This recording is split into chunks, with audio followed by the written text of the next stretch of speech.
Hey, what's going on, guys? Wanted to get this daily tip to you here. This one might be a little bit more specific, but this is something that I have dealt with, and I think what I've realized is a lot of other people might deal with this as well. I've gotten a lot of questions over the last couple of years. People will come to me with different types of foot pain. There's a lot going on in your foot, and so it could be a number of things. I'm not a podiatrist, I'm not a doctor, and so don't let this be a diagnosing message.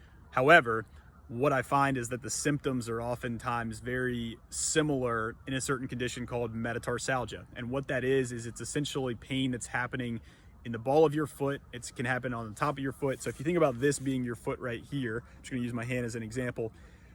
The pain really happens behind those second and third metatarsals is where it will present itself, right in the joint. Sometimes it's under the foot more you feel it. Sometimes it's on top of the foot. It can feel more like a burning. You can feel pain when you're just walking around, sometimes more when you're running.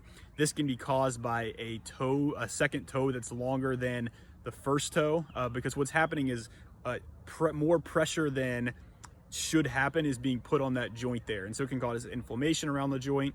A lot of times rest is what you need to calm it down, but there's a very simple fix to this that really helped me, something that took a lot of that pressure off.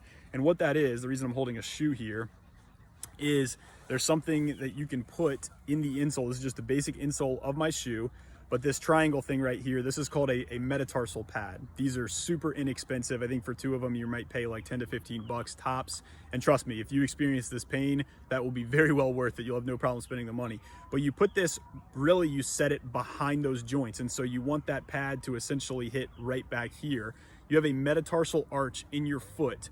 And when that metatarsal arch flattens or collapses, what happens is now you're getting more pressure that's put on that joint itself. So this pad will elevate, it will push your foot up and take the pressure off of that joint. If you've dealt with this type of pain, if you've experienced this at all, or if you have questions about this, trust me, I know the symptoms very well, so reach out to me and ask. But simple fix. You can get these at any running store. So if you're in Charlottesville area, Ragged Mountain Running Shop is where I always go to get mine, but other places, specialty running stores, or you can probably order them on Amazon too. So hope that helps. But yeah, metatarsalgia, that could be what you're dealing with if any of those symptoms sound familiar, but happy to chat more about it. So shoot me a message, ask me some questions. Talk to you guys soon.